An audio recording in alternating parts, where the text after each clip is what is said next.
Please. Help me. Her voice suddenly came from the back door of the house.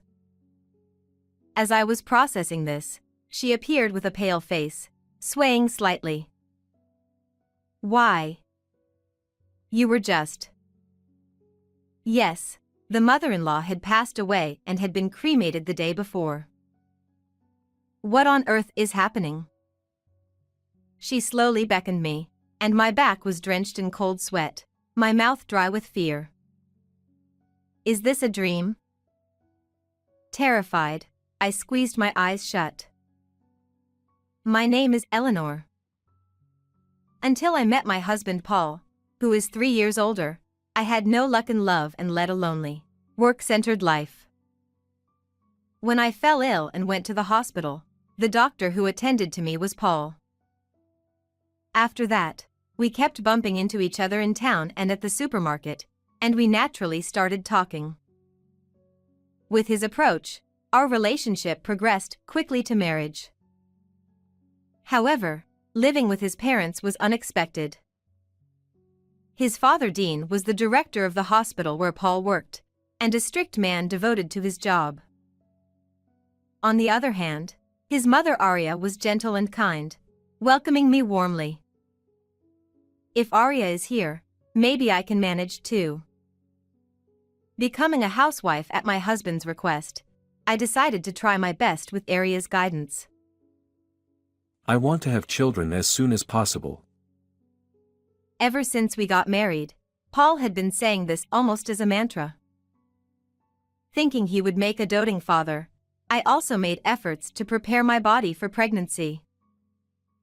2 years later, we had a long-awaited baby boy, whom we named Logan. Eleanor, thank you. Thank you so much. In the postpartum hospital room, my husband cried with joy. However, once we were home, he admired Logan from a distance and did not participate in childcare. Today is your day off, isn't it? Could you feed Logan while I hang the laundry? That's your job, isn't it? If I do the childcare too, what's the point of you being here? Laughing, Paul returned his gaze to the TV. At first, I thought he was joking, but it turned out he wasn't. It started when Logan began crying at night. I can't sleep because of the noise. Make him stop crying quickly. He yelled at me while snapping at the crying Logan. Startled by his voice, Logan cried even more intensely, so I took him to the living room to soothe him. But he wouldn't stop crying, and as I was at a loss, Paul drove us to the entrance. Don't come back until he quiets down. If I become sleep-deprived, many patients will be inconvenienced. You're his mother, so get a grip. Feeling like he was talking about someone else, I could only sigh. This is too much. While soothing Logan, I rubbed my sleepy eyes at the nearby park, and Arya came to check on us in her nightgown. Are you okay? I'll take over, so take a little rest. I'm sorry. Thank you. For me, who was rebuffed by Paul, Arya was the only one who understood. Thanks to her help during the tough nights, I managed to get through it. But the difficulties continued. When Logan started eating solid food, Dean began to strictly manage our household finances. You've been spending too much lately. Aren't you living too freely on someone else's money? Indeed, expenses had increased for Logan's clothes, diapers, and food. Plus, since Dean and Paul disliked frugal meals, I had to prepare a variety of dishes, which cost money. But we weren't living extravagantly. Rather, the household was strained by Dean and Paul often drinking out late, claiming it was for work. Still, they refused to change their behavior and started cutting back on the money they gave us. Since you're only doing housework, we don't need to give you extra money. Exactly. Even if your clothes are worn out, you can still wear them. You don't deserve any luxuries like we do. Paul laughed and agreed with his father's harsh words. For them, drinking out was more important than supporting the family. But we're already making do with very little money. If you cut it any more, I'll have to reduce Logan's meals. Then stop eating yourself. Are you prioritizing your own appetite over your child's? I had no words for Dean's cold response. As I was speechless, Arya gently placed her hand on my shoulder and stepped forward. That's too harsh. Eleanor is always working hard for the family. That's natural since she stays at home. Isn't it presumptuous to think she can be equal to us without earning? Dean's words were accompanied by Paul's nod and smirk. The kind, gentle face Paul once had was gone. Proud of being doctors, they looked down on housewives like me. Then I'll work. Eleanor is still busy with childcare, but I can work. Dean looked startled by Arya's sudden declaration. Times have changed. It's time to stop thinking of women as servants. We have value too. You're quite bold. If you're so determined, I'll find you a good job. Dean exchanged a smile with Paul and left the room. After they left, I immediately ran to Arya. I'm sorry. I was too cowardly. It's fine. I've reached my limit too. I don't want to see you and Logan suffer anymore. Arya was truly impressive, and I swore to myself to become as strong as she was. Early the next morning, Paul woke me up and took me to Arya's room. What happened? Something happened to Mom. Arya. Arya won't wake up. Trying to understand the situation, I went to her side, but Paul stopped me forcefully. Dad and I will try to revive her, so don't get in the way. Go take care of Logan. Though his words were harsh, it was best to leave it to the doctors. Worried, I waited outside the room with Logan. After a while, Dean came out and said, we couldn't save her. Arya had passed away. Why did this happen so suddenly? There was a bag of medicine by her bedside that she doesn't usually take. It doesn't mix well with her usual medication. I always told her to be careful. Dean's words left me speechless. From then on, everything happened in a blur. Dean arranged the cremation without a funeral. Even when I protested, Paul intervened to stop me. Stop being selfish. Mom was old. Accidents like this aren't rare. Even so, not properly sending off your own mother. Is that really okay with you? You misunderstand. You're also responsible for what happened to Mom. Shocked by his harsh words, I couldn't believe my ears. Why would you say that? You pushed housework and childcare onto her. That must have added to her stress. I was so shocked by Paul's words that I couldn't do anything. Seeing this, Paul, unusually, took out the trash. While I was in shock, Dean efficiently handled the procedures, and I couldn't properly say goodbye to Arya. I wasn't even allowed to attend the cremation. Dean did it alone. From now on, you'll do all the housework. No more slacking off. Dean's cold words deeply wounded my still grieving heart. The day after the cremation, I was still feeling down, but Paul and Dean cheerfully talked about going to the insurance company. Dad took out life insurance on Mom. We're going to talk about it, so make sure to do the housework properly today. Once we know how much the insurance payout is, let's have a lavish meal tonight. Ignoring their insensitive conversation, I continued with my chores alone. About an hour after they left, I heard a noise from the back door. Please. Help me. Then I heard Aria's voice, even though she was supposed to be dead. Am I hearing things? Thinking that, I went to check and found Aria standing there. What? How? I was so shocked that I couldn't speak. Aria had been cremated the day before. Then, who is this? As I thought about it, chills ran down my spine. Come here. Noticing me, she beckoned me over. My legs trembling, I slowly walked towards her. Aria. When I asked, she confirmed Paul and the others weren't around and nodded firmly. I have to tell you something. Please listen before they notice. The warmth of her hand gripping mine proved she was indeed alive. What she revealed next was an unbelievably horrifying truth. After hearing everything, I felt a deep, unrelenting anger. Don't worry, I'll help too. This is unforgivable. My mother-in-law left to hide again, and as I watched her go, I resolved to take revenge on them.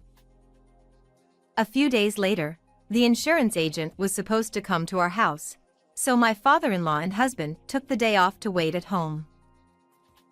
As I grew increasingly annoyed by their giddy behavior, my father-in-law approached me. You're still eating thanks to Aria's insurance money.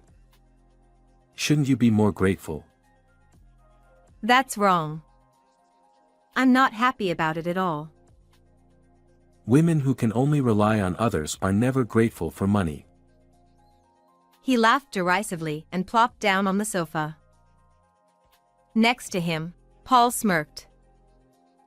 Then the intercom rang. Oh, they're here. As they went to the door, they froze when they saw who was standing there. What? Why are you here? My husband, pale and trembling, pointed at the person in shock. It wasn't the insurance agent, but my mother-in-law. I came back because I had unfinished business. Next to her stood a man, standing tall and proper, wearing a suit with a lawyer's badge. That's impossible. I checked her pulse. It had completely stopped. He was more flustered than I'd ever seen. No wonder. She had been cremated, and he had even collected her bones. Then my mother-in-law fixed her gaze on Paul and my father-in-law and began to speak quietly. You switched my regular medicine, didn't you? I noticed something was off immediately. She started to recount the true story behind the incident. It was my father-in-law who switched her usual medication with something else before she went to bed. I haven't forgotten how you laughed in my ear as I was suffering, unable to speak. I don't know anything about that. It's all lies. As my mother-in-law pressed him, he backed away, overwhelmed by her determination. I checked to make sure. And we had a cremation ceremony. Why are you here? Maybe God saved me? That night, her heart had indeed stopped. After my father-in-law's final check, she was taken to the funeral home, where miraculously, she regained consciousness. You must have adjusted the dose so that you could deny it if the police investigated. That's why I barely survived. Just before being cremated, she made noise inside the coffin and was discovered by the funeral home staff. Knowing her family was behind it, she decided to hide temporarily. The funeral director, being an old acquaintance, helped me with the plan. We even staged the ceremony. Thanks to the funeral home's cooperation, they successfully deceived my father-in-law. She then presented some documents to the two of them. While hiding, I did some investigating. A $100,000 life insurance policy was taken out just a few months ago, and I knew nothing about it. It was my father-in-law's policy, with him as the beneficiary. Faced with this evidence, my father-in-law was speechless and clicked his tongue in frustration. You didn't die as you were supposed to, making me look like a fraud. You've disgraced me. Instead of expressing remorse, he only blamed her. Unable to bear it, I stepped forward. That's not all. This is a crime. You tried to kill my mother-in-law. I won't forgive you. Then, my husband, who had been trembling, suddenly moved behind me and glared at his father. I didn't want to do it. But Dad made me. I'm a victim too. What? You were the one who planned the insurance scam. As my father-in-law advanced on Paul, I retreated to my mother-in-law's side. If you hadn't wasted money on cabaret girls, we wouldn't be in this mess. You spent all our savings, you idiot. You did the same, ordering expensive drinks and being surrounded by young girls. You enjoyed it too. It was the most pathetic family quarrel I'd ever seen. As we stood there in disbelief, my father-in-law suddenly smirked as if he had an idea. Right. Arya said I switched her medication, but there's no proof. The evidence would be long gone by now, so you can't prove it, right? Yeah, I threw the medicine packet out that morning, so it's gone. Dad, you're so smart. Thinking they had found a way out, they didn't realize I had been waiting for this moment. We signaled the lawyer, who pulled out a plastic bag containing the medicine packet. They recognized it immediately. How is that here? I threw it out. Yes, but garbage isn't always collected immediately. Paul, who never did any housework, didn't know that trash collection schedules vary. He had thrown it out with the burnable garbage, but that day was for recyclable trash, so our bag was left behind.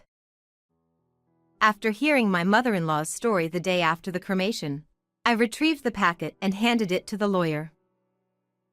Fingerprints from both of you were found on it. Clear evidence of the switch. Hearing this, my father-in-law collapsed like a puppet with its strings cut. But Paul, eyes full of tears, clung to my feet.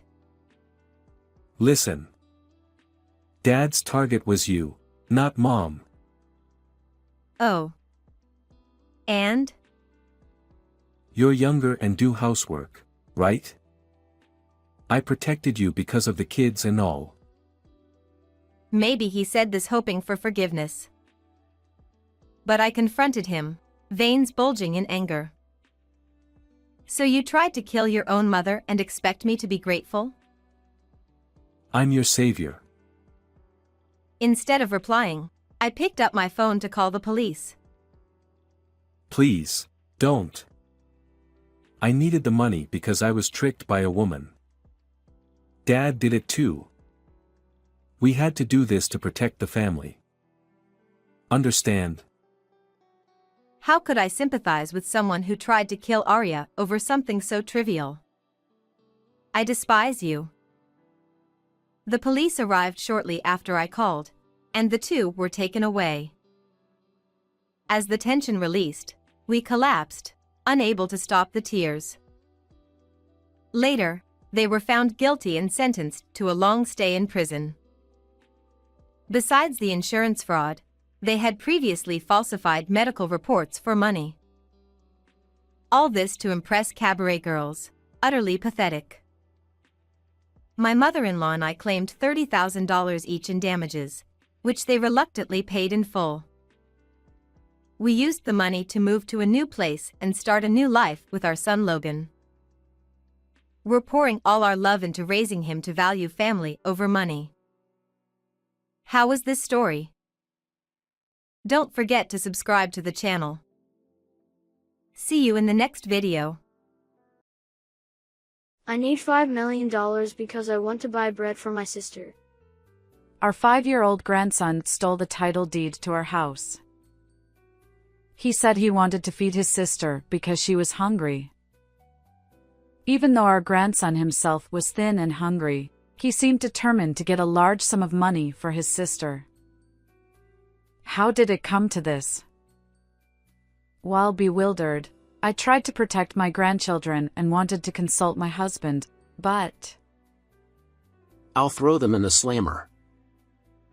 my husband, face red with rage, terrified our grandson. What's going to happen now? My name is Nancy. My husband, Jason, and I retired in our 50s and were enjoying a leisurely life. Hey, Nancy, please. Our household budget is tight again this month. Seeing my daughter-in-law smiling while bowing her head only superficially, I felt weary. My son John and his wife Amy moved out of our house 3 years ago and were living with our 5-year-old grandson Harrison and our 2-year-old granddaughter Mary. Since they lived in the same town as us, Amy often came to our house, seeking financial help. They always seemed to be in need of money, making me doubt if they were really working properly. I became worried about my grandchildren and asked several times to see them, but there was always some excuse, and I couldn't meet them. Come on, Nancy, you have plenty of money to spare, don't you? You know, Amy, money doesn't just come out of nowhere. But you both do stocks and investments, don't you? That's the reason my husband and I were able to retire in our 50s. We decided to spend the rest of our lives volunteering and helping others. Please, Nancy, help us. If we can't pay this month's rent, we'll be evicted. First, establish a stable livelihood so you can live without relying on us. We were troubled by her monthly demands for money. Suddenly, Amy's face twisted in anger. Are you going to abandon your son and grandchildren when they're hungry? You miser! Heartless! You're not even human! Amy's outburst left me completely exasperated. All right, but this is the last time. Thank you so much. As soon as I gave in, Amy's mood improved. But I'm sure she'll come asking for money again next month. Hey, could you let me see my grandchildren? If you're in such financial trouble that you might get evicted, are Harrison and Mary okay? Oh, they're fine. Don't worry about my kids. No, I am worried. Can't you just let me see how they're doing? Besides, she had just admitted that they were hungry. Seeing my suspicion, Amy looked annoyed again. Could you stop meddling in other people's family affairs? We're family, aren't we? Just because you lend us money, don't get too high and mighty. Ugh, how patronizing. I was annoyed by her words, but I tried to continue negotiating. Eventually, Amy relented and said, I'll talk to my husband. Later, my son contacted me and said, We're sending our 5-year-old son over. The last time I saw my grandson, he was 2, so I was eagerly awaiting our reunion. Then, my 5-year-old grandson Harrison came to visit us. It's been a long time. Do you remember your grandma? I smiled at him as gently as I could, but he just looked around the room nervously. Amy came with Harrison, but quickly left, saying, All right, I'll leave him with you.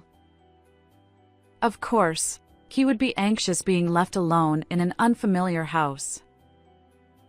Moreover, just as I had feared, Harrison was extremely thin, possibly not getting enough to eat. His clothes were also too big and ill-fitting. This is worrisome. What are John and Amy doing? I decided that whenever Harrison came over, I would at least serve him delicious meals. Additionally, when Amy came to pick him up, I gave her a small amount of money, saying, "Please use this for your children." Amy looked surprised, then smirked. Thanks for the extra cash. She kissed the envelope containing the money. I hope they don't use this for themselves. I stressed that it was for the grandchildren, but I couldn't help feeling uneasy seeing Amy's reaction. And there was something else that had been bothering me. It seemed that Harrison had been exploring the house whenever I wasn't looking, often rummaging through drawers and cabinets. When I noticed and asked, "What are you doing?" he would hastily return things to their places. But as soon as I looked away again, he would go right back to the same spots. Harrison came to visit every day, and for about 3 days, he repeated this behavior, making me curious. On the 4th day, "Harrison, dinner's ready." "What are you doing?" I couldn't believe my eyes. My grandson was holding the title deed to our house. "Harrison, that's not a toy. Please give it to me." I extended my hand gently, but Harrison shook his head. I need $5 million. I was stunned by his words, but Harrison's face was deadly serious. He genuinely believed that the title deed could be sold for $5 million. "Why do you need money?" I want to buy bread for my sister Mary. I decided to listen to what he had to say. The situation in my son's household was worse than I had imagined. Mom and Dad ignore Mary even when she's crying because she's hungry. They weren't providing enough food, and they ignored Mary until she cried herself to exhaustion. Harrison must have been thinking about how he could help his sister. When I had asked to see my grandchildren, my son John saw an opportunity for his scheme. Dad said if I brought the title deed from Grandma's house, we could get $5 million and have lots of good food. My son and his wife were using Harrison to try and steal the title deed. Using a child who doesn't even understand what $5 million means to commit theft is unforgivable. Seeing my angry expression, Harrison looked anxious. What's going on, Nancy? At that moment, my husband Jason returned from his volunteer work in town. I explained the situation to him, and he too wore a stern expression. "Hey, can't we temporarily take care of the grandchildren?" However, he turned red with anger and shouted, I'll throw them in the slammer. Harrison, shocked and on the verge of tears, said, I'm sorry. Please forgive me. "Wait a minute, dear." But then Jason embraced Harrison and wept. Oh, you poor thing. Even though you're so skinny, you're thinking about your sister. It seemed his anger was directed at our son and daughter-in-law. I sighed in relief. Overcome with sorrow for our grandchildren, I placed my hand on Harrison's shoulder and cried too. Together, my husband and I resolved to take action against our son and daughter-in-law. As usual, I served Harrison a delicious meal. He always ate eagerly, devouring every bite. Staring at the empty plate, he murmured, I want Mary to eat until she's full too. that brought even more tears to our eyes.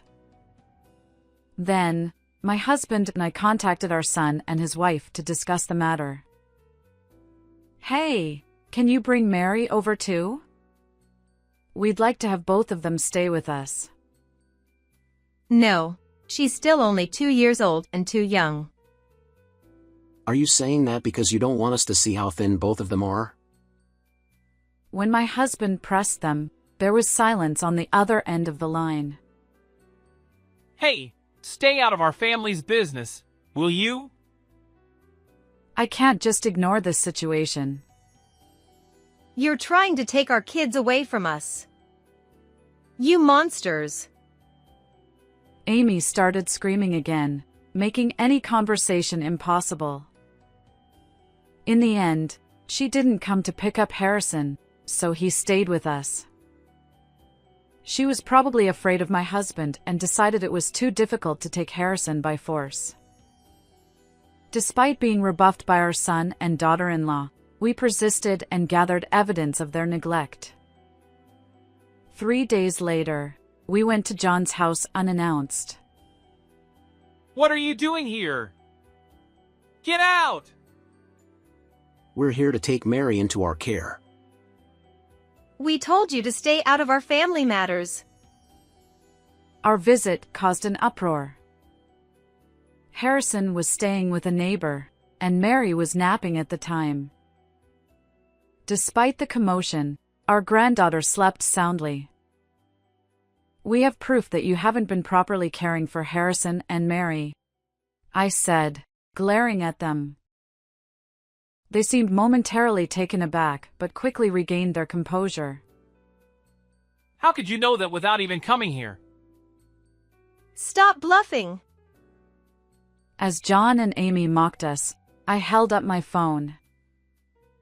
The screen displayed videos of them ignoring a crying 2-year-old Mary while engrossed in their phones, captured at various locations like the park and supermarket. What is this? Did you secretly film us? And I took Harrison to the hospital and got a diagnosis. He's clearly malnourished. How do you have so much time for this nonsense? Must be nice to be retired and bored. They insulted us, but it was clear their confidence was waning. I shook my head calmly. There's no way just the two of us could gather all this evidence. We had help. Who helped you? Bring them here! I need to give them a piece of my mind. We could bring them, but I doubt they'd all fit in this house. John looked confused. You know we've been volunteering since we retired in our 50s, right? So what? What's that got to do with anything? Through our volunteer work, we enlisted the help of the entire town. Everyone except you two. As my husband laughed, John and Amy's faces turned pale. The townspeople had listened to our story with shock and anger. When my husband asked for their help to gather evidence against you, I continued. Everyone was more than willing to assist. And asked, "Didn't you feel the town watching you lately? Everyone was keeping an eye on your actions." John and Amy clutched each other's hands, trembling with fear. All right, prepare to be thrown in jail. Ah! No! Wait, don't leave me. As my husband blocked the front door with an imposing stance, John and Amy, in a panic, tried to escape through the back door. However, both let out yelps and fell to the ground, their legs giving way beneath them. Gathered there were townspeople, ready with cameras and smartphones to document everything. So, what's your next move? There's no escape now, I said as I slowly walked up to them. John and Amy, realizing they had no way out, dropped to their knees and began begging. We're sorry. We'll change our ways. I promise. Please, forgive us. We'll take proper care of the kids. Despite their desperate pleas, no one there was willing to forgive them. I have just one question for you, I said. What? What is it? Sensing a glimmer of hope, they looked up with expectant eyes. What did you do with all the money you begged from us and the money we gave you for the grandchildren? Well, John averted his eyes, unable to answer, and Amy remained silent. I believe the answer is right here.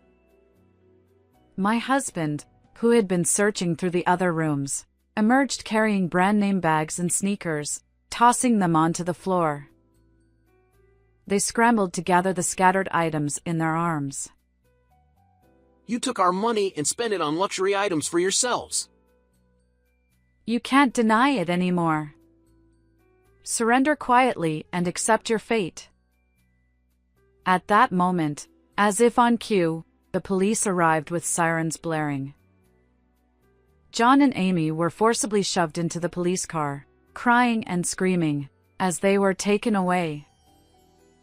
Afterward, our son and daughter-in-law were arrested and faced severe charges for their actions. We cut ties with them and initiated a lawsuit demanding the repayment of all the money we had lent them. John and Amy now have a substantial debt and will likely have to work tirelessly to repay it once they are released.